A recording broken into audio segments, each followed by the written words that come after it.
quiz 8. So again, consulting the rubric. Make sure you're taking a look at the stuff that I was asking there. I wouldn't probably ask you to do that on an exam just because it takes a lot more time. But it's the careful, numbering things and thinking about bonds broken, bonds formed is always a good idea. And I didn't give you the products here, but again, take-home quiz. I was trying to give you some hints. I said carboxylic acid, so hopefully you knew what that meant. And then a gas, so just another hint. Here how this is going. Other things to look about, we have H+, so it's acidic condition. So the first step is going to be probably protonation. You have to have overall plus charge the whole time. Nitrile. So you talk about nitriles being a way to turn nitriles into carboxylic acids, so a couple different ways. So that's something to remember. So the first step is going to be simple enough. Protonation.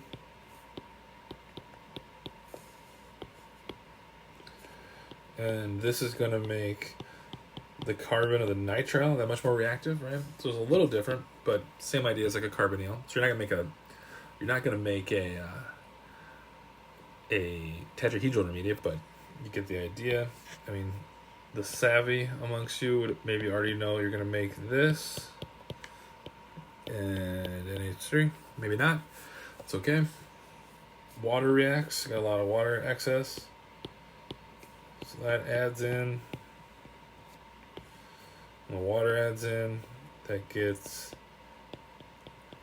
to have this. Again, acidic condition, so we got to make sure we think about our charge. It's going to be plus. Going to need a proton transfer.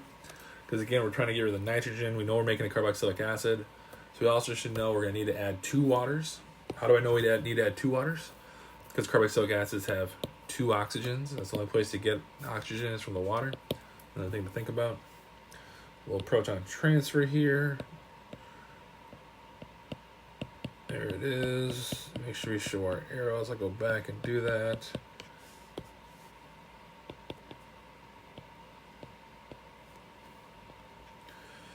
Another water is going to come in.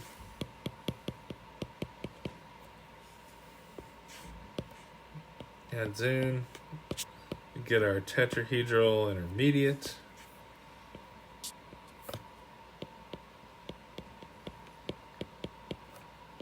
Now we got this kind of weird looking thing with all this poor carbon has all these things on it. Do another proton transfer. So the nitrogen again is what we're trying to get rid of. Again, if you didn't know that, just think, I need to keep the oxygen on there because I'm making carboxylic acid. I need 2 of them. I need 2 oxygens. Now we got NH3. Now we're getting close. Couple OHs. Save myself some trouble. I'll do the deprot elim. That gets me to this product. But again, balance your charges, all that kind of good stuff.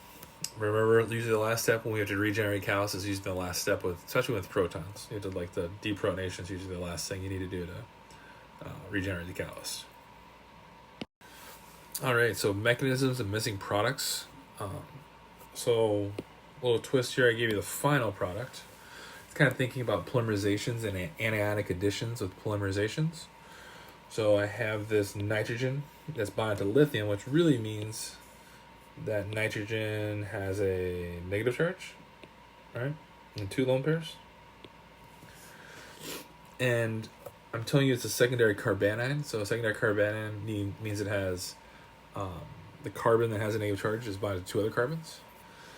And we looked at this, and hopefully people recognized, all right, these anionic additions are possible. Another reason to think, why would so nitrogen with a negative charge is really reactive. And so why would it add there? Why would we want to put the negative charge here? Is, well, if we look at the product,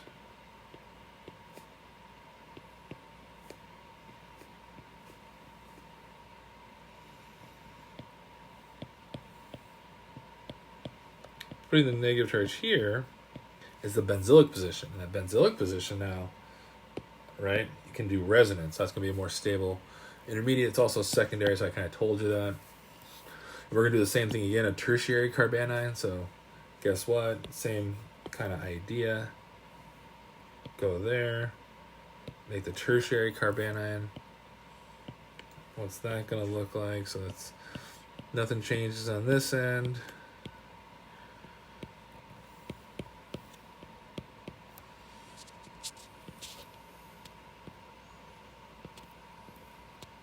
And again, I would have highly recommended numbering your carbons. Make sure I didn't screw this up here. So it's a tertiary carbanion, and then now we have a nucleophile. These are carbanions. And then all of a sudden, now I'm adding in an electrophile. Carbon to the carbonyl. Okay. That adds in. All right, this whole thing. All right, you're going to get a tetrahedral intermediate that you're then... Yeah, like carbon's flying all over the place here. Oh, minus the two H's are still there.